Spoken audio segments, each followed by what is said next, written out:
I am Shusara Kumara. Welcome to Satsang.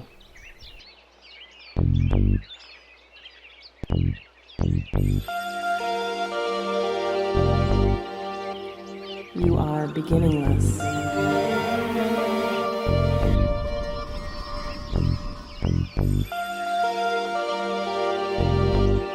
You are endless.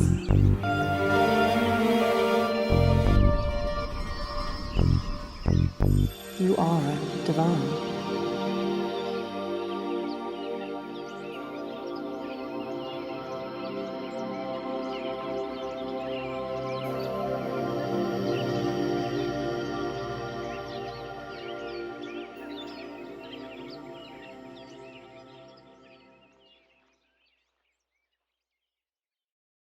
Good evening, everybody. This is Shusara Kumara. You are listening to Satsang on BBS Radio. Thank you so much for joining us again tonight. I'm going to actually lead off tonight a little bit different from the way I normally do because I'm feeling very called to do this. So I'm going to ask you before I do our normal clearing, we're going to do a little additional clearing first. So please close your eyes and get yourselves kind of centered for me. And I just want you to follow with me just for a minute. I'm going to have you, don't do it yet, but I'm going to have you take a nice deep breath. Okay, on your in-breath, I want you to visualize a column of white light coming into the crown, flooding through the entire physical form.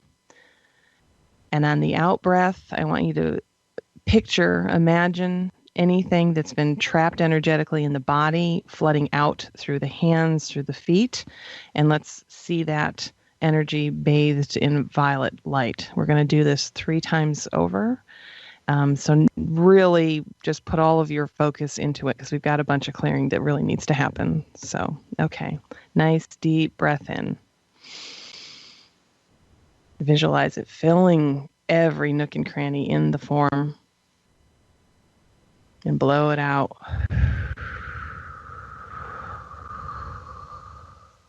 Again. Deep breath in.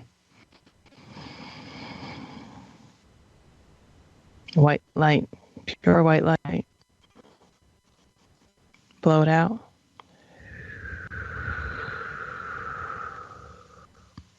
Last breath, deep breath in. As you blow it out, let's see yourself completely engulfed in violet flame. Completely engulfed. Good. Now stay with me while I clear the space. Mother, Father, God that I am, through the great central sun hierarchy, through the office of the Christ, through the order of Melchizedek, I call upon Archangel Michael to bring the sapphire blue ray. Cut away, cut away, cut away anything in our 4 lower vehicles not emanating directly from our I am presence. I now call on Archangel Zachiel, keeper of the violet flame. Blaze, blaze, blaze the violet flame through all of our 4 lower bodies. Transmute, transmute, transmute all the psychic debris Michael has cut free. I now bring forth the invincible ring pass knot and the mirror blue light of invisibility to completely surround each of us. And I call forth a shaft of pure Christ light, one to surround each one of us, and I ask that they be brought to the center of the earth where I call on Archangel Gabriel to seal them. And I ask that the legions of Michael completely surround each tube of light. And now I ask that our vibrations be raised high above the psychic and astral worlds to the highest realm of illumined truth we each can attain at this time. And now, Mother, Father, God, we place ourselves in service to you and to humanity, and I place myself in service to all of you tonight. Mother, Father, God, we ask that only that which is direct from you be permitted into our perceptions and that all else of the lower mind be kept out. And we ask that only that which is direct from you be permitted through us. Because we have asked this, we consider it so. So be it.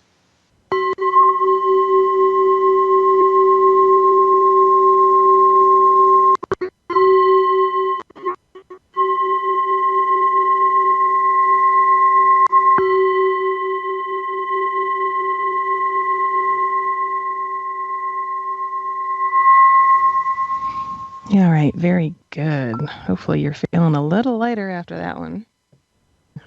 Yeah. Megan's looking at me like, uh-huh. So if you're experiencing that, it is totally normal. Okay. You kind of think of it this way, like your soul has determined coming into a lifetime, like here's all the stuff I'm going to bang out in a lifetime. And each year you have an opportunity to kind of allow the soul to look back on what it has accomplished in that year, where it exceeded its goals, fell short of its goals. I'm making all this very wordy.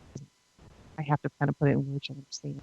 And then now we have to take all that, synthesize it, and determine, okay, what's next? So based on that, now what's next? The next logical progressive step. And so that's what we're in. And you will experience it. And you can experience it, from the outer world, is everything feeling crazy or whatever. But a lot of people, especially if you're listening here, you probably are feeling it internally. This can be a restless feeling. It can be even a kind of depressive feeling like you aren't really connected anymore. A lot of people would feel that, like, geez, I used to feel so tapped in or so connected, but I feel like I'm just drifting. A term that I like to use, that I've used in my own journey many times, is I feel rudderless right now. Like I'm still sailing the ship, but there's nothing steering it anymore. Um, so that's all very normal. And the best thing to do, I was reminded of this very recently, very dear to me. Just the best thing to do is to remember, especially for those of us who are definitely here in service to the collective, you have to remember that it's not just, where you're, say, showing up to be of physical service. You have to remember that as a light worker or a light bearer, that you're in service all the time. And these energies of the collective are running through your beingness all the time, and you function as a conduit to help to transmute those constantly. So it's always a wonderful idea to remind yourself to clear all the time. And that's something that I personally needed a reminder of recently, because there are certain times where I always clear, like, say, before I go to bed, I always clear. I do the protection, it's like at the beginning of this program, before I go to sleep every night, like without fail. But there would be times, and if I'm working like this, I'm going to clear beforehand and I'm going to clear when I'm done. But there are times in my daily life where I'm not thinking about all the stuff that's moving and not recognizing that it is impacting my physical body and my energetic levels. And then I just kind of completely forget, hey, you could just kind of clear that out.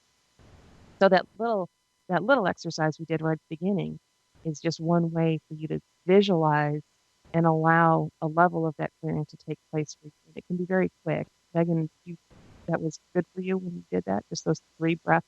Yeah.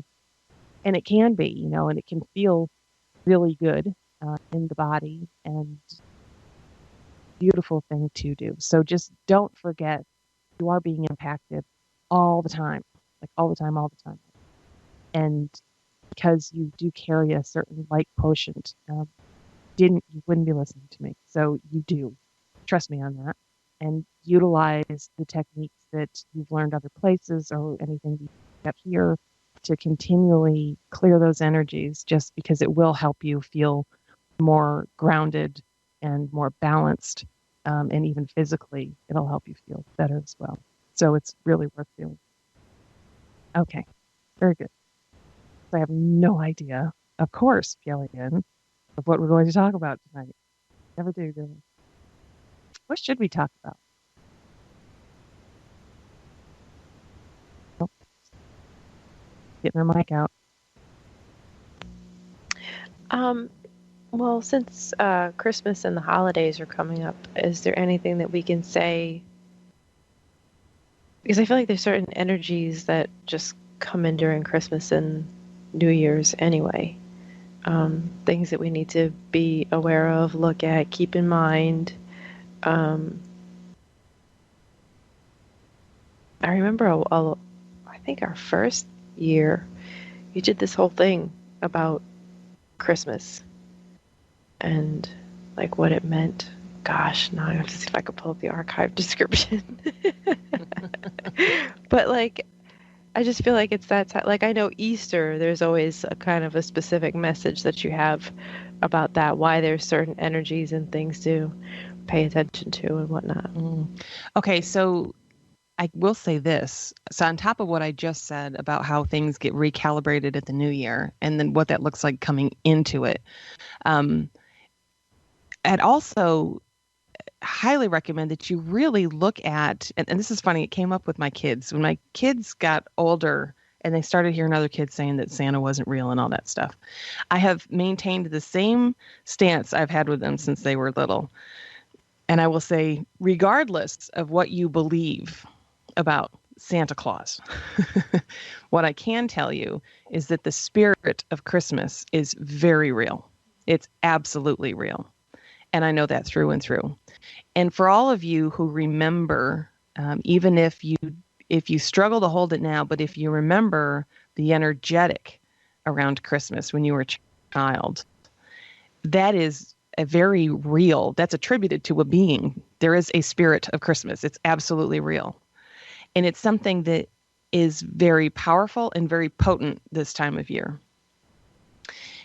To me, the marker for the season is to tune into that energy to the best of your capability, right? And of course, adults get very stilted, so they so they have a hard time being all excited over Christmas.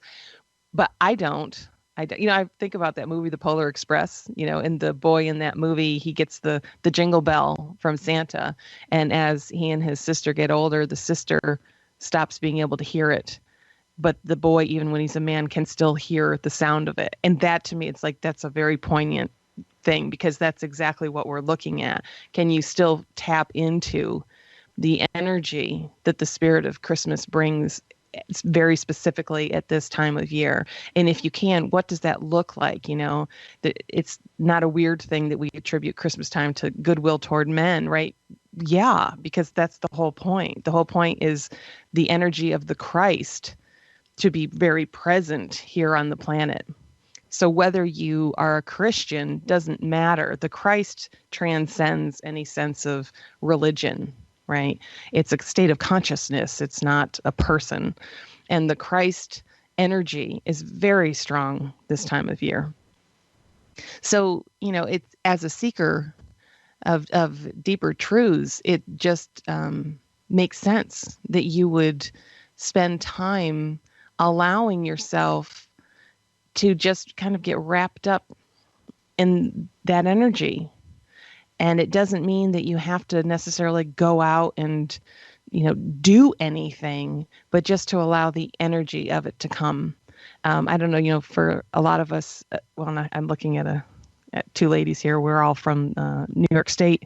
So we grew up having, by and large, very white Christmases. And I'm sure we both or all have lots of memories of snow on Christmas Eve. And when you think back to those memories, and you can think of how magical, truly magical it felt when you had the snow coming down and all the Christmas lights outside, and you go for a walk in the snow. And, it was truly a magical thing. And the thing is that it wasn't because you were a little kid, right?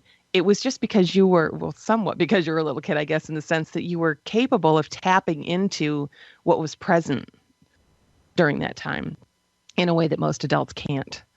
But if you're listening to this, most likely you are capable still of tapping into that. So this is a beautiful time to do that. So be careful to not get too engaged in just the hustle bustle of the holidays and miss it, because it's magic. It truly is very magical every year.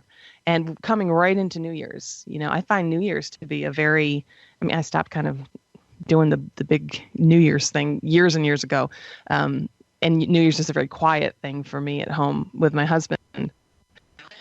But I find New Year's to be just as powerful, the energy of it, because there truly is a shifting that takes place, and it's palpable, if you're sensitive energetically, and it's very exciting, like, wow, we made it through this, and 2016 has been a heck of a year.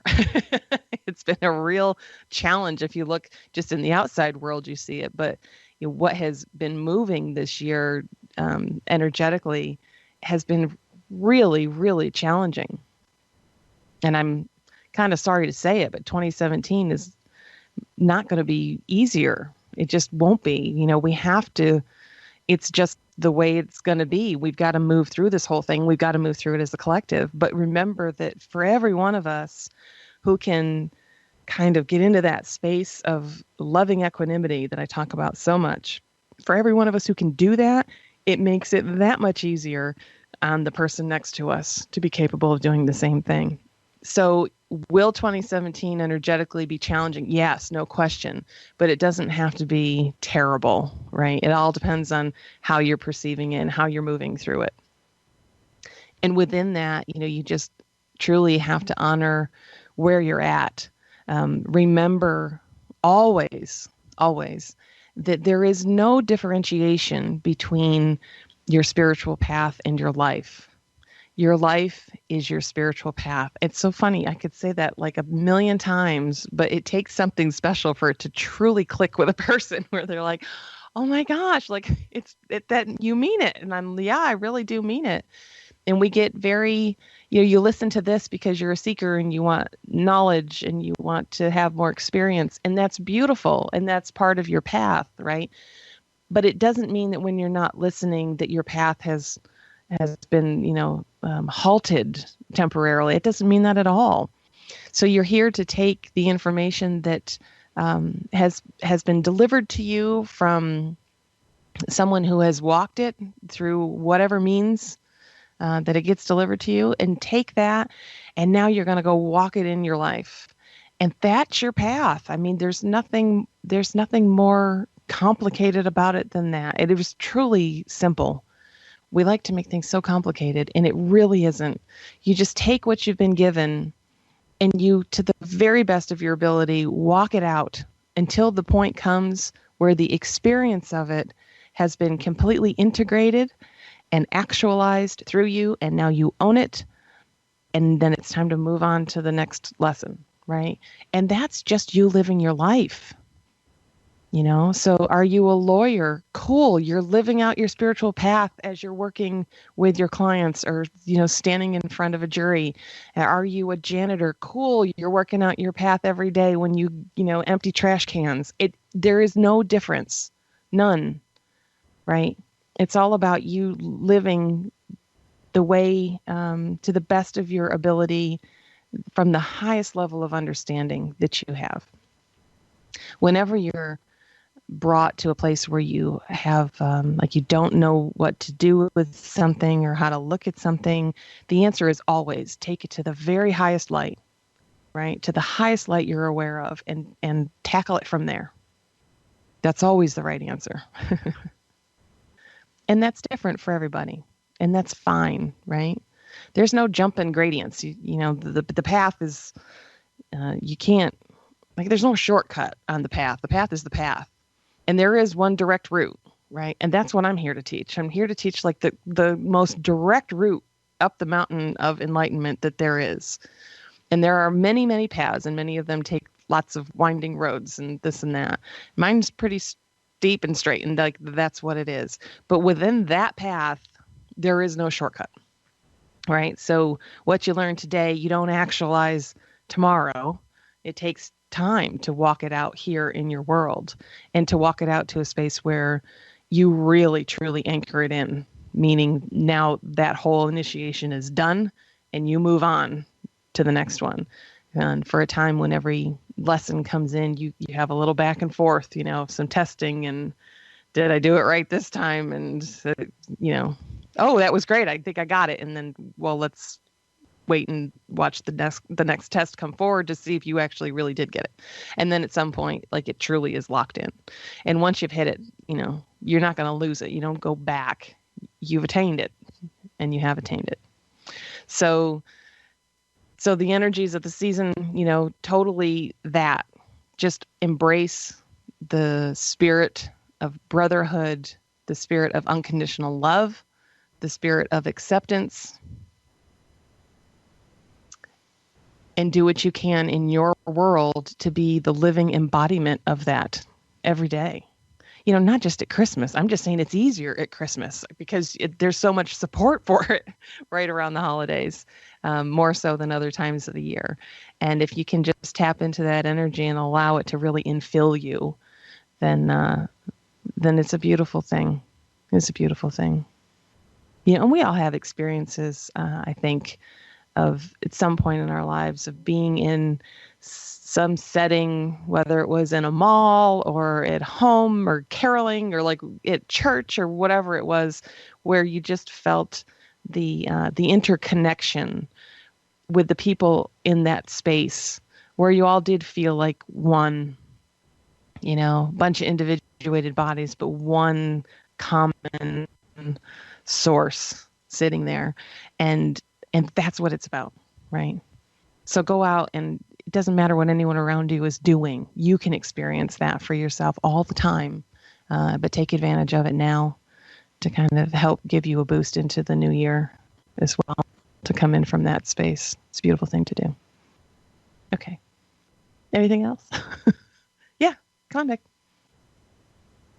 Here comes Megan Davis.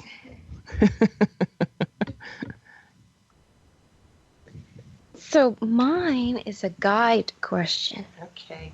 Speak right in the mic. Okay. So, what I've been, I'm not directly in it. What I've been working on, part of what I've had to look at is so in me doing this work, I can honestly say that there are times that I look back on my life. If someone brings something up, I go, oh, I don't really identify with, I don't feel that person in that story was me, even though her name is Meghan. But when I do have what sits around it is something that's very shameful. There's a lot of guilt that sits there and all other types of things. I am fully identified and I relive those states of mind. And so something you had said to me, which you're probably going to have to repeat it, but something that you said to me was that the actions that I took at that time, I felt were serving me at that time. And it's kind of like, move forward from there. Like, it is what it is. Mm-hmm. But my struggle is that the mind in its subtleness, it still sits there, and I can continue to say no, no, no to it and just kind of let it go and try to see it for what it is. But it is very difficult because there's still a lot of emotions that sits there. And I don't know if, all the stuff that I've done in my journey so far, like with processing, things like that, if there are things there that I haven't seen all the way through.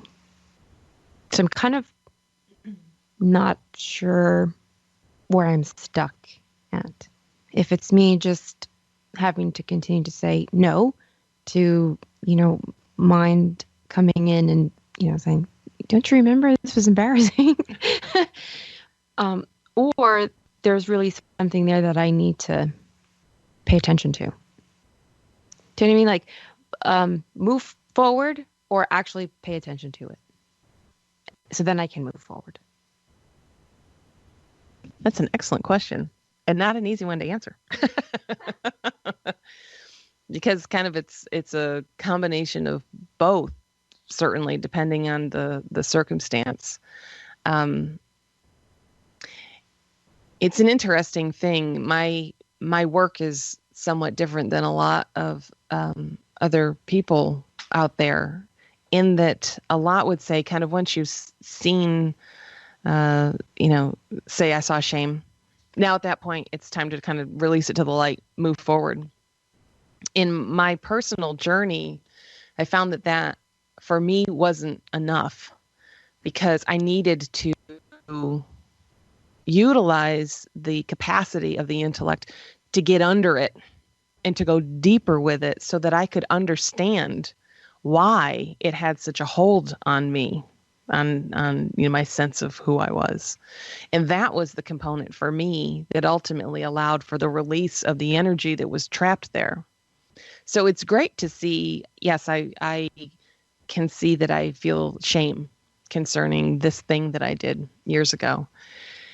And on one level, for you, because of the level you function from, I'm saying to you, it's time for you to, yes, you can witness it, but just, don't pay it any attention, because it's just playing the game that it wants. It wants you to identify. It wants you to relive it, because remember, there is no past. So when you're in it, it's present, and it wants that. Keep feeding it.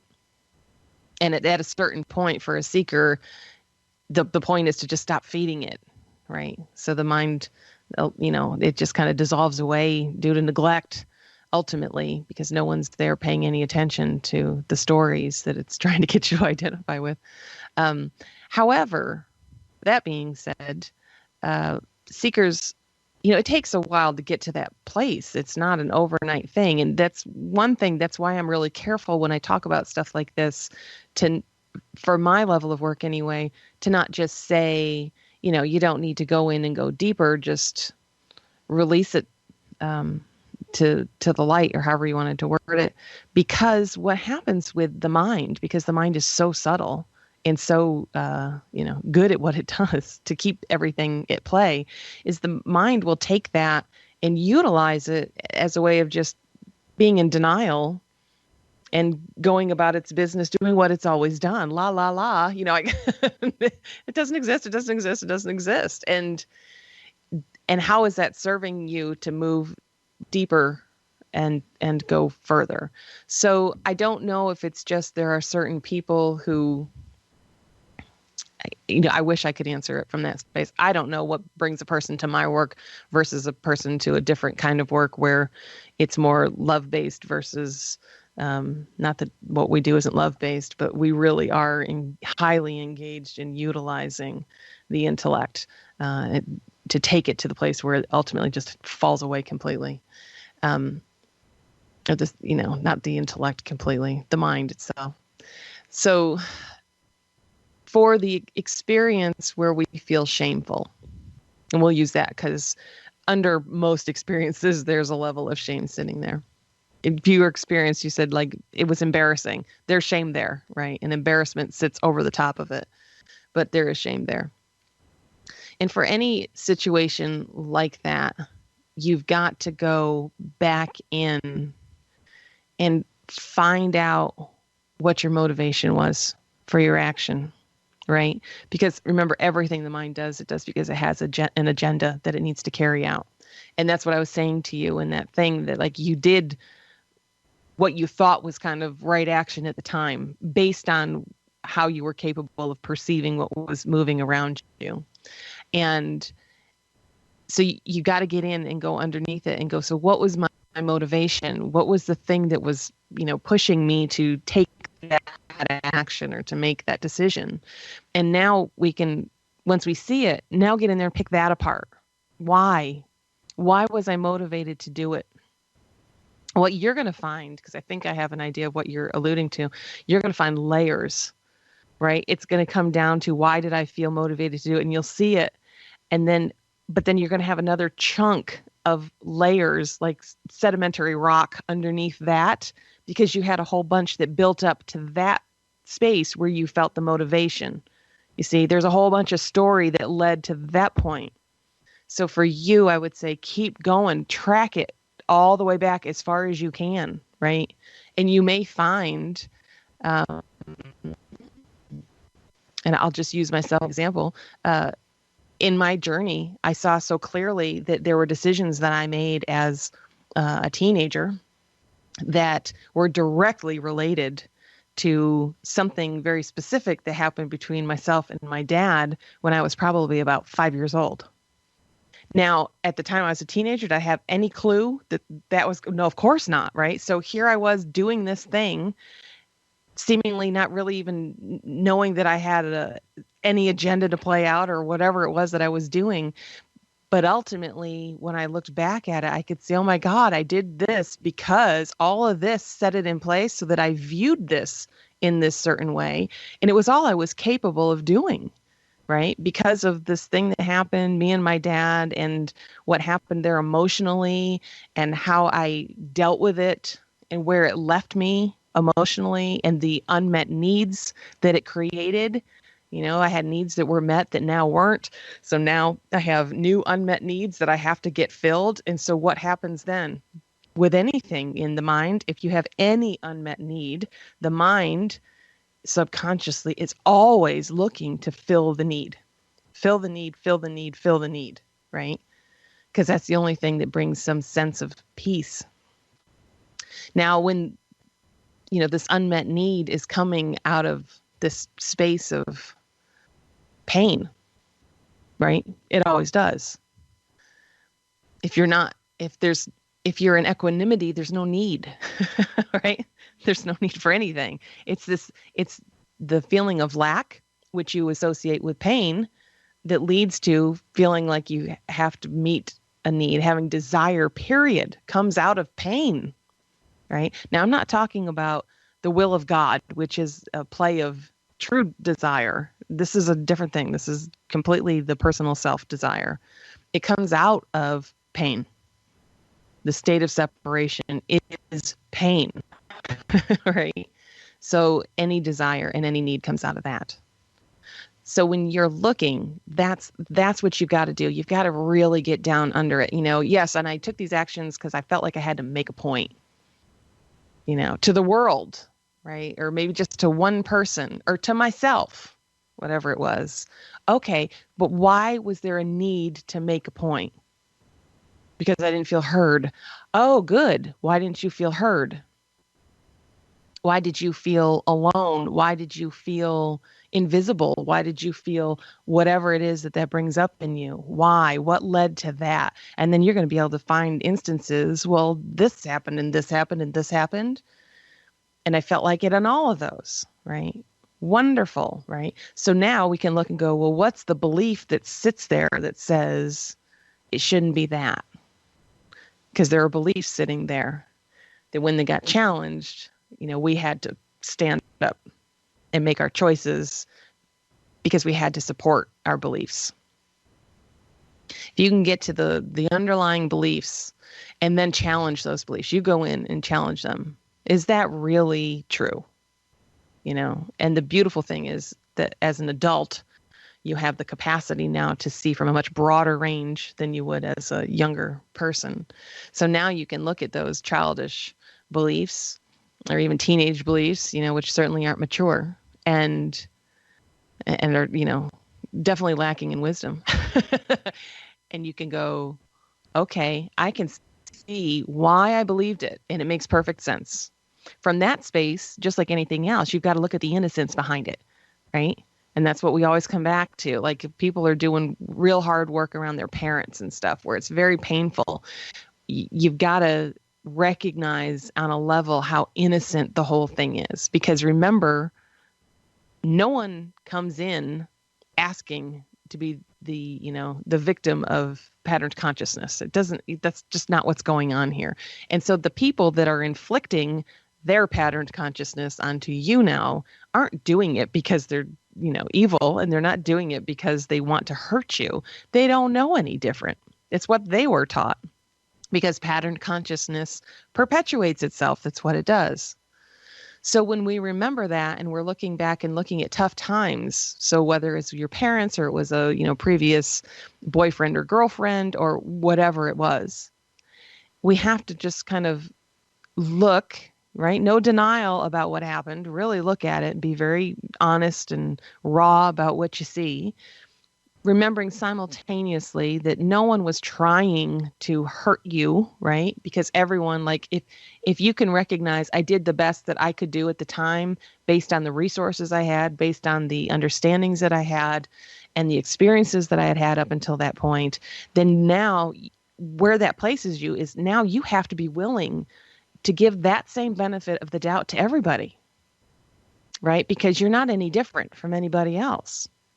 So if we can say, I did the best I could, so did everybody else, you know? So did that guy who was my boyfriend who hurt me. And so did that, you know, woman who dumped me and whatever it was.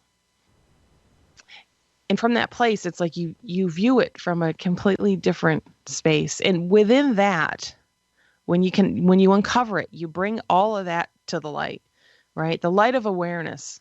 And in the light of awareness, seeing it for what it is, not being in any denial about it, but just being in the space of, I'm not going to hold it against myself anymore. If I was ashamed of myself before, it's over because I did the best that I could, and I can own that, you know. Could I have done better? Probably. Should I have? Who's to say, right? What I do know is it played out exactly the way it was supposed to play out. And how do we know that? We know that because it happened. So there you go. And to continue to beat yourself up over it is not serving anything. It's not serving anything. I mean, we've all, I'm sure there isn't a person on the planet who can't say that at some point in their lives they haven't done something that they wish they hadn't, right? But at a certain point, when you go deep enough into your work, that all falls away. Because you see the reason for all of it, you know? And it's not a mental thing anymore. So mentally you can say, and you have said before, like, well, I'm glad for the experiences because it turned me into the person that I am now. Beautiful. What a great, you know, give her an A for her Psych 101 class because, like, that's great. Now, when are you going to believe it? Because they're two different things. Well, you believe it when you get under it and you see it. You truly see it. Because now you're not paying lip service to a concept. You're actually owning that, yeah, I am glad for the experiences I went through. It did make me who I am today. And all of it, the shame and the regret and the this and the that, it's all good. It's all good. Yeah, good. So as you were talking, I was thinking about how part of my problem is that the person that I am today is judging the person that I was then. And I see myself as a much better person with much better values and all these great things. And that's, you know, not to talk about myself and make myself sound so great, but I know that I am a better person. I know that I have better values and, you know, I see things differently. So I think the mind is now actually using that to really judge that person that I was then. All right. Although all it's doing is judging itself because it's all of it, right? Right. So, and I can see where you would do that, right? And that makes sense. And that's normal for a mind to do that. Look at me. I'm so much better, you know? But, you know, are you? In what? On one level, if I take that to the highest light, you've never been anything but perfect.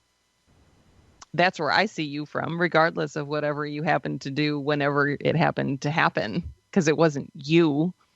It was patterned consciousness doing what it does. Okay, good. Now let's drop it down to another level. If we go down lower and just go, you know, are you really better now? Well, yeah, you can say that. You could say I have greater levels of awareness. I see things more clearly. I have a broader perspective and, you know, I can synthesize stuff and be objective and great. That's awesome. But now let's get into the space of the girl who was bad, the way you're viewing it, you know, and was she really? Okay, maybe we can say she was, but based on what? What are we basing our judgment on? Right? So you've got to, if we want to play that game, what we've got to be willing to do is to get back into her head. Right? And was she based on her worldview, based on her experiences, what she carried with her, what was imprinted into her, the role models she had to deal with, right? Were there to show her what she should be as a young lady. Can we use all of that? And can we still say that she was bad? Really?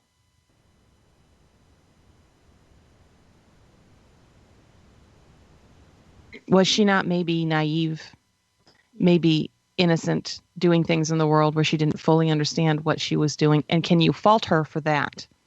That's the question that I would have. When you put it like that,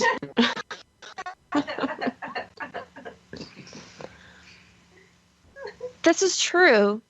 However, it's hard for me to hold that because there are there were some situations that I purposefully did it, knowing better. And I think that's the shameful piece of it. There are other situations that, yes, I can totally see that very clearly. But then there are these other situations that I'm like, no. When you do something on purpose. Okay, but you've got to, and I hear you. So let's get into looking at, well, why did she feel like she had to do it? Because that's what it comes down to. And when I look at, I don't even have to get the details of what happened. What I see is you didn't feel like you had a voice somehow. Somehow you were restricted in a way that you felt you had to just break out of it. Completely bust out of whatever cage you were being held in. That's what it feels like to me, right? And can you, let's liken it to you as a seeker. Is that a bad thing for the seeker to go, no, I want to bust out of all of this crap? No, we applaud you for that, right? So, but now we're going to take this girl who made choices that we can look at from a different space and say, oh, she made bad choices. But did she really? Or did she do what she really needed to do for herself in that moment? And we're just going to judge her as bad because society says that what she did wasn't appropriate or wasn't, she wasn't a good Christian girl for doing it, or like whatever it is that however we want to label it. But does it hold up? If you really break it down and look at it, does it hold up?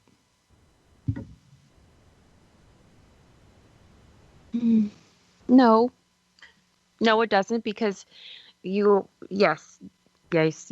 saw that for sure. Me purposefully doing whatever was to kind of like break out of a box that I felt like I was forced to be put in and was very unfair. Yeah.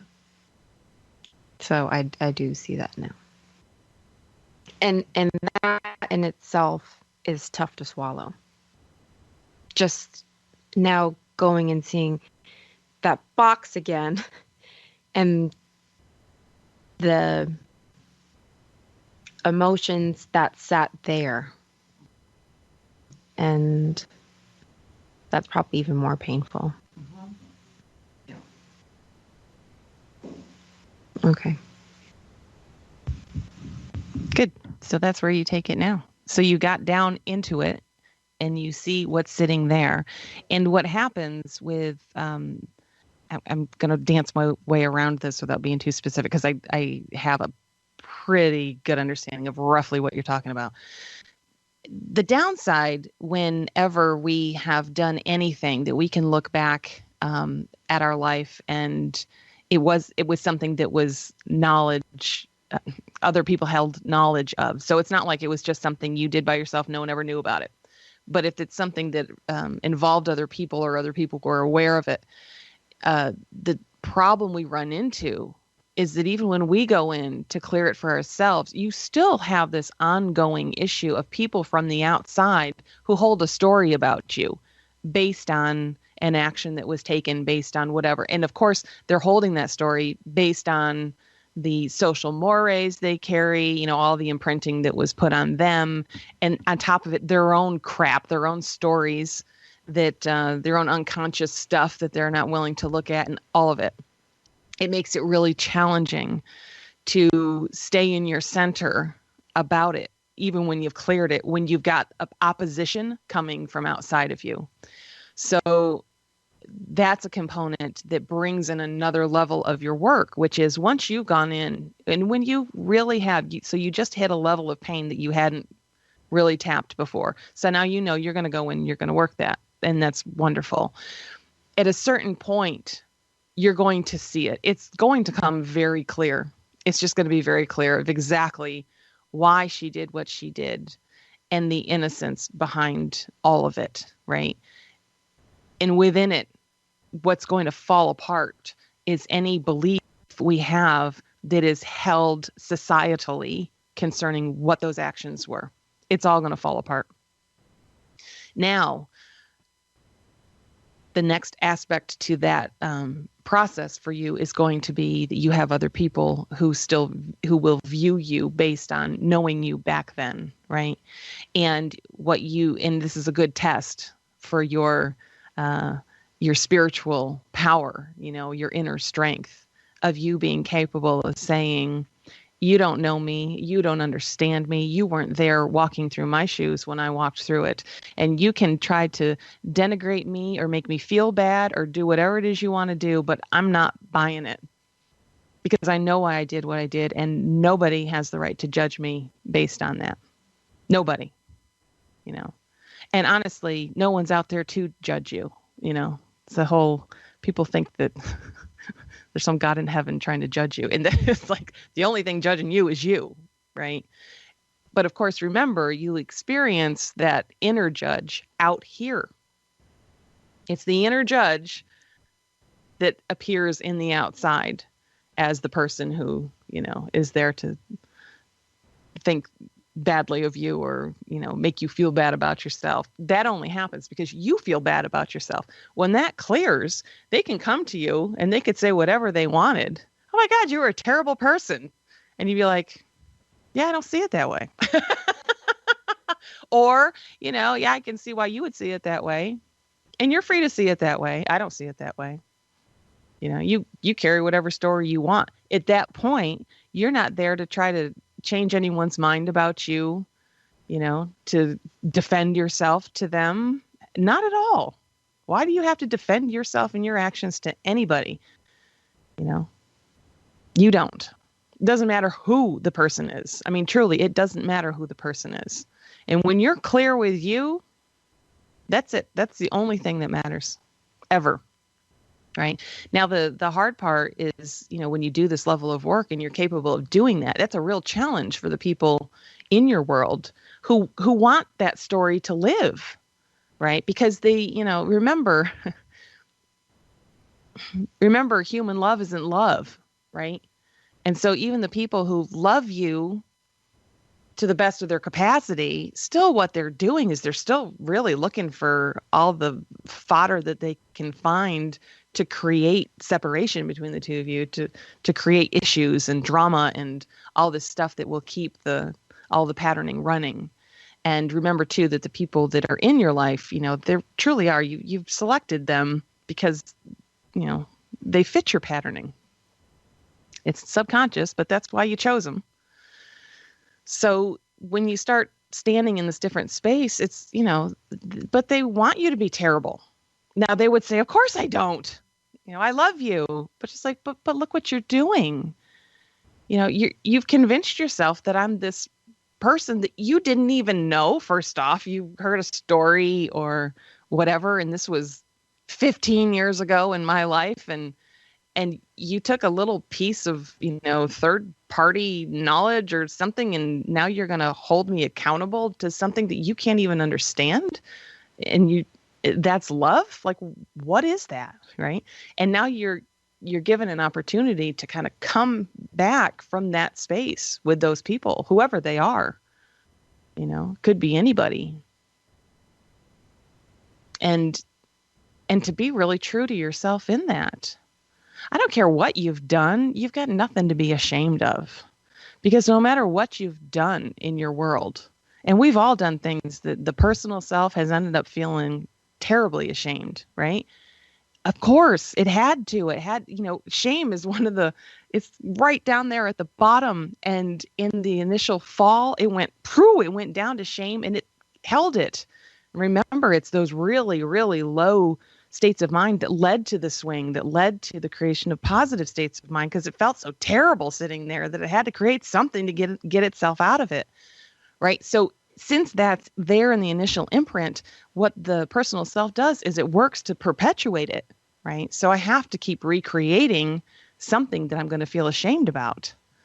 So I'm here to tell you, you have nothing to be ashamed about. I mean, nothing. I don't care what you've done. We have to look through your lens based on, everything you had to work with. And even if you did it purposefully, because mind wants to say, well, that's a different story. He did that on purpose. Yeah, but you got to get in there. You have to be able to see through his lens and see what led him to the point where he felt that was the best recourse for him. Because that's what it came down to, And now, what do we find in that? Compassion. We find compassion in there. So you'll find it for yourself as well when you get in and really see, of course, I did that. What else would I have done? And so let's look. Okay, well, I could have done that instead. Okay, and if I had done that, where would it have led me? Well, probably back to the same place I ended up anyway. Yeah, of course it would have. So if you've been locked in a cage and you're like an animal, you're scratching to get out. Yeah. Or, you lay down and just take it and suffer from massive depression. Well, I'd rather have you scratching to get out. You had a lot of life in you. I want to do it my way. Well, good for you. The power of the spirit. It's a beautiful thing. So, be gentle with yourself. Truly. There's nothing to be ashamed of. There is nothing to be ashamed of. They're all just these parts of your path that you walked because you needed to walk them. And now where you're at, you can look back on them and utilize them for, a beautiful way for you to move into greater and greater spiritual understanding that's experiential because you walked it. That's powerful. Far better than any book you're going to read is what you can do with your own life. Definitely. It's a beautiful thing. So it'll be about time. Yeah. So tonight's song is like totally not a meditation song, but I love this song. I have to tell you, there's a line in this that I never forget. The first time I heard this song, I was like, oh my gosh. She says in this song, oh my gosh, I just completely blanked. We'll have to find it.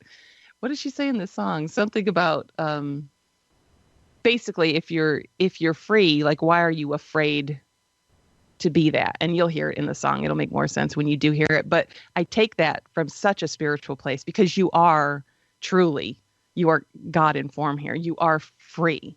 So why, as a seeker, are you afraid to be what you are? Yeah. And that is part of every seeker's path anyway. So I challenge you tonight to actually meditate through this song instead of dance through it. But if you dance, that's perfectly fine too. Either way, enjoy the energies, and I'm going to utilize the time to help clear whatever came up for you tonight.